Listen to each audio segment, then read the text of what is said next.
Salam alaikum wa rahmatullahi wa barakatuh. Bonjour à tous. Bon, mais j'espère que je vous ai manqué. Donc là, on repart sur une autre vidéo.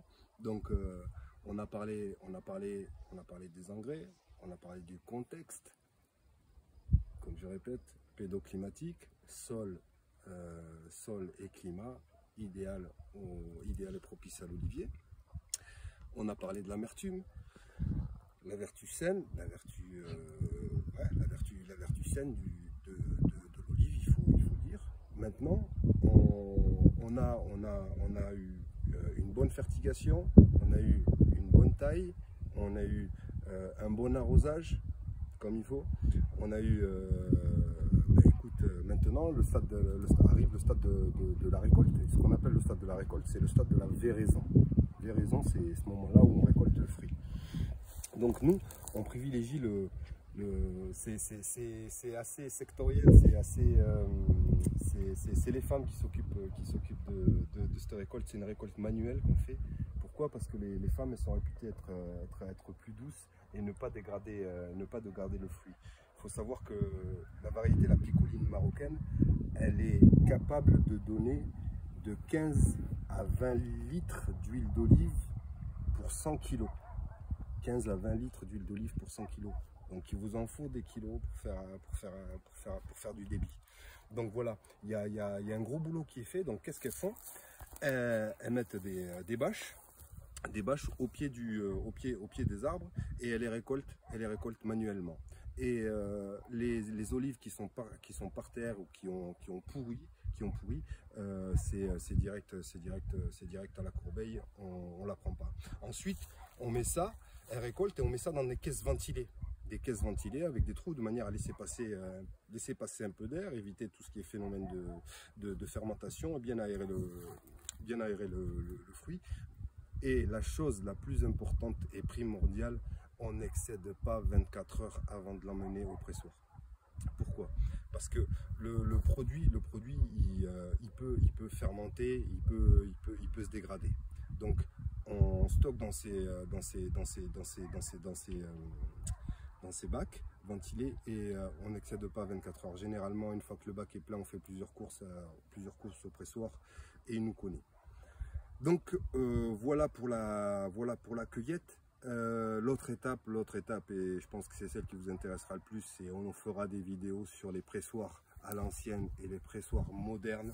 Donc pressoir à l'ancienne, l'olive elle arrive, tout est pesé, c'est lavé, c'est effeuillé, ça passe via des convoyeurs, c'est un système via des convoyeurs, et c'est lavé, c'est effeuillé, et ensuite on passe dans des broyages. Donc le phénomène à l'ancienne, c'est quoi? C'est 3 meules, vous les avez tous vus, c'est 3 meules qui font à peu près 400 kg en pierre et qui tournent et qui viennent broyer le fruit avec son noyau. Son noyau est riche en pulpe. Qui viennent broyer le fruit 30 minutes, 35 minutes, pas plus. On n'excède pas aussi, il y a une température critique dans laquelle il ne faut pas dépasser, c'est 27 degrés. 27 degrés, c'est primordial. Au-delà de 27 degrés, on perd les saveurs, on perd les arômes du produit.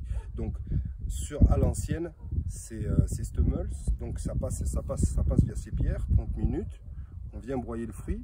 Ensuite, ça fait une pâte d'olive. Ces pâtes d'olive là, qu'elles sont faites, on les étale sur des scourtins papier, l'un sur l'autre, et ensuite on vient exercer une pression d'à peu près 400 kg. Ça, pour vous définir la chose, c'est ce qu'on appelle la première presse à froid. Ce que vous voyez sur les bouteilles, c'est souvent marqué pressé à froid. Ça, c'est ce qu'on appelle la première presse à froid. Et là, on récolte le produit. Okay, on a de l'huile. On a de l'huile d'olive, on a de l'eau, on a des grignons. Donc après, ça passe vers des séparateurs où on va venir retirer ces grignons dans un premier temps. Ensuite, on va venir dans un autre séparateur. Vous savez que l'huile et l'eau, c'est des histoires de densité. L'huile va être au-dessus de l'eau. Donc là aussi, il va y avoir une autre phase de décantation, de séparation, jusqu'à récupérer que de l'huile.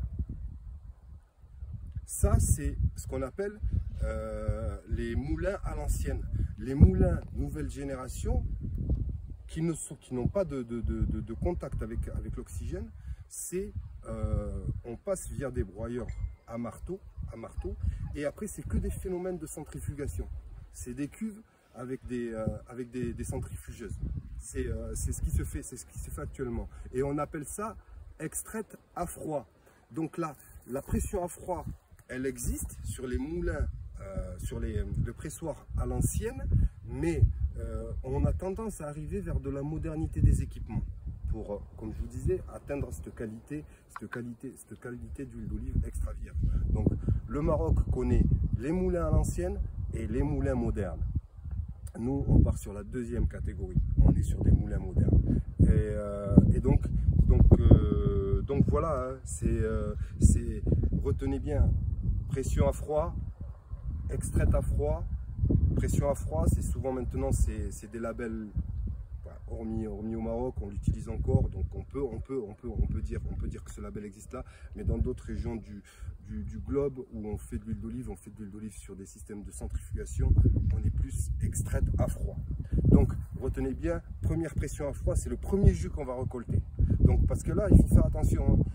Il y a souvent des petits malins qui vont vous vendre des deuxièmes presses à froid au prix d'une première pression à froid. Ça veut dire quoi? Ça veut dire que moi, j'ai pressé mon produit, j'ai récolté du jus, j'ai récolté un produit, et ensuite je vais revenir faire une pression, refaire un passage, et vous vendre une huile qui n'a pas la même qualité, qui n'a pas les mêmes arômes au prix de la première. Donc faites attention. Le but de ces vidéos, c'est de vraiment vous mettre au courant du processus de réalisation de l'huile d'olive et des questions que vous pouvez vous poser. N'hésitez pas à vous rapprocher des petits producteurs locaux. C'est ceux qui vous donneront un produit garanti si vous désirez vraiment de la vraie un produit digne de ce nom, hein. C'est pareil, c'est la qualité, c'est ce qu'on appelle l'or vert, hein. L'huile d'olive vierge, quand elle sort de son jus, elle est verte, elle n'est pas jaune, hein. Elle n'est pas jaune, hein. Donc voilà, c'était cette petite vidéo, je voulais la faire avec vous, et puis si vous avez des questions, on peut développer pression à froid, extraite à froid, et parler d'autres sujets. Je vous remercie et à bientôt.